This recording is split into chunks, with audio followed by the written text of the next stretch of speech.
Welcome to Real Recap, where we break down the latest and greatest movies. If you're looking for quick recaps, reviews, and commentary on the films you love, you've come to the right place. From action-packed blockbusters to heartfelt indie dramas, we cover it all. So sit back, relax, and join us as we dive into the world of cinema. Behind the STIC tests, when a cheating scandal is uncovered by the association, a group of students is called to testify about their marvelous grades. The first one is Lynn, the top student in her class and winner of lots of math competitions. Her mother left a few years ago after the divorce, and now it's just her and her dad, who has a small teacher salary. Her story begins when her dad tries to enroll her in a prestigious school, although she doesn't want to study there because the enrollment fee and the other expenses will cost them a lot of money, and she doesn't want to cause trouble for her dad like that. Lynn demonstrates she can do all the math for the expenses in her head, and the principal is so impressed that she offers her a scholarship, which Lynn happily accepts. Later, while she's taking photos for her ID, she meets Grace, a friendly and rich girl who is more interested in becoming an actress than studying and doesn't mind Lynn being an awkward nerd. The two immediately hit it off and become good friends. Grace's grades have been passable until one day the school announces a new rule: the general average must be around 3.2. Desperate not to fail school and disappoint her parents, Grace asks Lynn to be her tutor, who accepts after some hesitation. On the day of the exam, Lynn tries to be encouraging by pointing out these are the exercises they've practiced, but Grace is still completely lost. Lynn flies through her test, answering everything easily, but she can't stop worrying about Grace. If Grace fails, Lynn will lose the company of the first friend she ever had. At that moment she decides to help her, so she writes the correct answers on an eraser, takes off her shoe, and drops the eraser in it. Then she kicks the shoe back to Grace, who sends her own shoe back. Unfortunately, she kicks it too hard and it ends up in the middle of the classroom, but thankfully Lynn quickly solves the problem by standing up and stepping on the shoe as she goes to hand in her finished test. Grace uses the eraser and successfully passes the test with a 3.87 GPA. To celebrate, Grace invites Lynn to hang out at her pool, where they're joined by Grace's boyfriend Pat, who is also rich. Grace tells him about their little trick during the test, and Pat sees an opportunity. He offers Lynn a huge amount of money to help him and his friends cheat on all their exams. At first, Lynn says no, pointing out she doesn't need it, but Pat then reveals that even with a scholarship her father is still paying admin fees. When Lynn goes home, she searches her father's desk and finds the paperwork confirming Pat's information. Her dad's paying lots of money with his small teacher salary, which makes Lynn cry. Later, while she's practicing on the piano, she asks her dad why he sent her to the fancy school. Her father says he wants her to have better opportunities and maybe even study abroad, ignoring Lynn when she says she was happier in her previous school. After Dad goes to bed, Lynn keeps practicing on the piano, and she realizes her fingers make for great signaling while they play. The next day, Lynn accepts the job and teaches the group how they'll get their answers. Since the test is multiple choice, she assigns each letter to a hand pattern, and the students just have to memorize which one is which. This way they can also disguise their practicing as piano lessons, keeping the money legal and giving them an alibi for the investigation later. From then on, the group begins cheating on every exam, and the trick is a success. Lynn moves her hand on the desk, which looks completely innocent, and the others only have to watch. Teachers don't suspect anything, and everyone passes their exams with great grades. The business soon expands, and each day more and more students are willing to pay for the answers. Lynn uses this money to help around the house and buys her father a nice new shirt. Everyone may have passing grades now, but Lynn is still the best in her class, and the second best is Bank, a real genius like her that doesn't know anything about the cheating business. Just like Lynn, he doesn't have much money. He's in this school thanks to a scholarship. His mother has to pay for his admin fees with a shabby laundromat salary. His memory is outstanding, as proven by the way he can quickly recite pi, but he has no tolerance for cheating. Lynn and Bank aren't really friends, but the school sends them together to math competitions and they easily win them by working together, so they consider each other good acquaintances. After winning first place in Teen Genius, they are called by the principal, who informs them that there is a scholarship abroad that they can apply for. However, there is only one slot, meaning they'll be rivals from now on.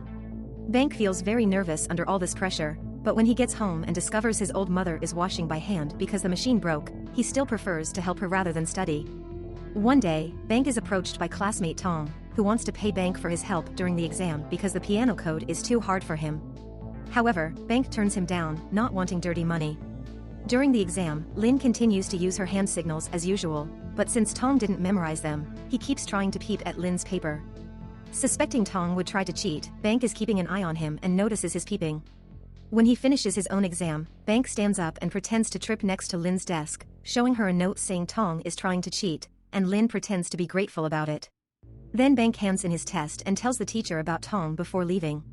However, the teacher doesn't care about the warning, because the test is separated into Set A and Set B, so cheating is impossible. When Lin and her paying friends realize this, they panic and smoothly use hand gestures to indicate who has which set. Lin has Set A, and she first does the hand gestures for that set so everyone on that team can hand in their test. While that group is surrounding the teacher, Lin exchanges her paper with Tong, who has Set B. Then she hurries to finish all the exercises and gestures the answers to the B group. The time is running out and the teacher comes to collect the papers when they ignore him, but luckily they manage to fill in the answers right before he reaches their desks. After the test is over, everyone thinks they're safe, but Lin and Tong are suddenly called to the principal's office because Bank has told her about Tong. They tried to deny any cheating, but when they check the papers, the principal discovers Lin's and Tong's are mixed. Lin's father is called for a special meeting and the principal announces that since this is only the first time and she's a good student, Lin won't be expelled, instead she'll lose her scholarship. Lin calls the principal out, saying that getting admin fees out of her father when she's supposed to have a scholarship is also cheating. The school is using other people's studies to make money, just like her. Furious, the principal revokes her chance to apply for an international scholarship at the university level, so now Bank doesn't have a rival any longer. However, Bank feels terrible because he feels like he got it unfairly. When they get home, Lin's dad scolds her for what she did, showing how disappointed he is by refusing to wear the shirt she got him anymore. Meanwhile, Grace goes to Pat's home to have dinner with his parents. They think Pat has gotten better at school thanks to Grace's influence, and they want her to try for the STIC with Pat so they can go to Boston University together, even promising to pay for everything. Desperate, Grace calls Lin and asks for her help. At first, Lin doesn't want to risk her reputation again, but this time Grace appeals to their friendship and promises a pay much larger than before. Lin accepts, but as she leaves the building reading all the test rules, she realizes there's nothing she can do to cheat the system. She begins writing a note with an apology, but at that moment, she hears a man talking to someone in another country, and she notices all the clocks with different time zones on the wall. This gives her the perfect idea. The next day, Lin tells Grace and Pat about her plan. They're going to take advantage of time zones. Since the exam is the same all over the world, she'll take the test in Australia 4 hours earlier, then she can pass the answers back to Thailand and sell them to whoever wants to take the test. Now Grace and Pat's part will be to find more clients to pay for all the expenses. This way Lin can also go to Boston University. To get the answers out, though, Lin will have to memorize them. She usually can memorize so much if she has enough time, but since after finishing the test she'll only have a few minutes left, she'll only be able to memorize half the test. The only person capable of memorizing the other half would be Bank, but they know better than to ask him since he hates cheating. The night before the scholarship test, Bank is on his scooter doing the laundromat's clothing deliveries. When he gets home, he's cornered by 2 thugs that accuse him of having scratched their car with his scooter and proceeds to beat him up, then they throw his unconscious body in a landfill. When Bank wakes up the next morning, he's devastated to realize he's missed the chance to take the exam. Later at school, Lin hears about what happened and visits Bank to ask him to join them, promising good pay. At first, Bank refuses, but Lin changes his mind by pointing out how the system keeps cheating on poor people like them and it's only fair to cheat back. Now that they have all the memorization covered, they finish planning their heist. Lin and Bank will take the exam in Australia and hide phones inside the building's toilets. During the exam breaks, they'll go to relieve themselves and send the answers to Grace and Pat. For the last part of the exam with no break, they'll just pretend to feel sick. Grace and Pat will print out the answers on barcode stickers that will be put on pencils, then those pencils will be distributed on bikes to the paying students so they can have them right before their flights. To get even more clients, Pat makes a special presentation imitating Steve Jobs, which gets them to earn millions. With her editing skills, Grace makes fake paperwork and Lin convinces her dad to sign them by saying it's to participate in the Australian branch of Teen Genius. Now she can fly without an adult. Lin and Bank spend the following days doing practice exams and running to a bathroom to text the answers to train their memory. The day before the exam, the group practices their crocodile tears and their alibis in case they get caught. When it's Pat's turn, he mentions in his story that he doesn't know Bank, calling him a loser that woke up in a landfill.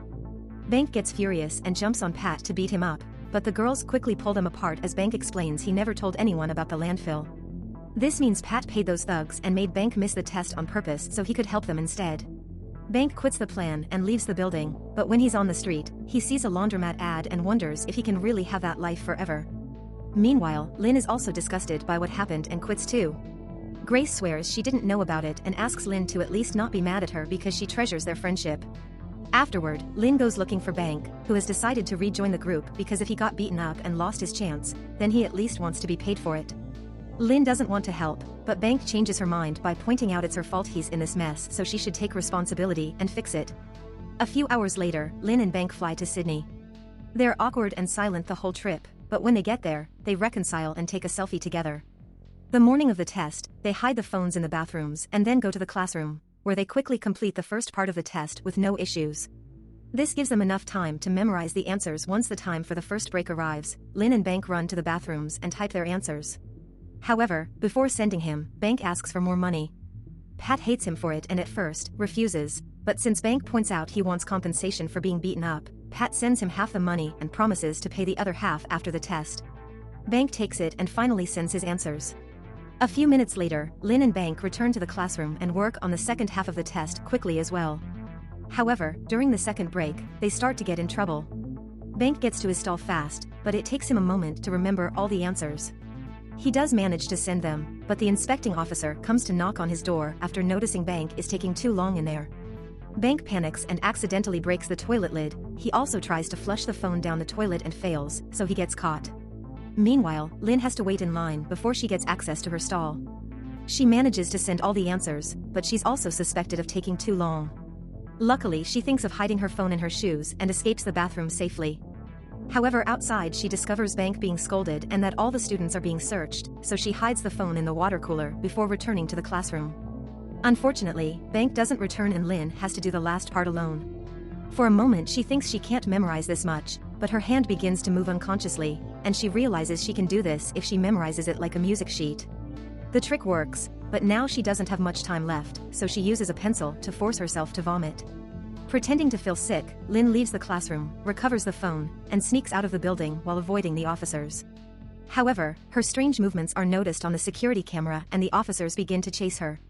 Lin runs down the subway station while typing the answers, but someone bumps into her and steps on her phone. The screen is broken and Lin thinks she can't finish her job, but after lots of pressing, she manages to send all the answers. This delay causes her to miss the train and the officer catches her, asking her to come with him for questioning. On their way out, Lin slips the phone in a random person's bag. While Pat and Grace are printing the answers, Lin's dad shows up. He's worried because Lin won't answer the phone, and he found this address on the paperwork he signed. He wants to know what's going on, so Pat and Grace make up a story about Lin and Bank being a couple. Supposedly they went on a trip together and Lin lied to her dad because she thought he wouldn't approve. Satisfied with this answer, the man leaves, and the duo can finish the stickers just in time to send all the pencils to the students. Back to Lin, she's called to interrogation and finds Bank giving his story. He makes a sign telling her not to get involved because he's lying to cover everyone, so with tears in her eyes, Lin deletes the picture they took together. When Lin goes home, Grace and Pat are waiting for her to invite her to a party to celebrate their success. However, Lin turns them down. She feels horrible because her scores were cancelled and her bank got suspended, so she refuses to help the couple any longer, pointing out that university exams aren't multiple choice anyway. Then she calls her dad to pick her up, and when he asks about her boyfriend, Lin has a breakdown and confesses everything to him. This gets her expelled from school. Later Lin leaves the group chat, ignoring Grace's pleas for her to join the party. Now she lost a friend and the victory doesn't feel so good anymore. When Lin tries to apply to a local university to study education, the officer reminds her that a teacher has to impart good morals too, which makes Lin feel even guiltier. After the interview is over, Lin is surprised to get a text from Bank, asking her to come over. When she arrives at his home, she notices he's been using the money to greatly improve the equipment of the laundromat. Bank explains he wants to make more money helping other students with their tests, and this time it'll be safer with a wider client base. When Lin refuses, Bank threatens her to expose the whole affair. However, Lin tells him she's already made her choice. Sometime later, Lin goes to see the STIC organization, and with her father's encouragement in mind, she confesses the whole thing. Thanks for watching. If you enjoyed the content, please don't forget to hit the like button and subscribe for more.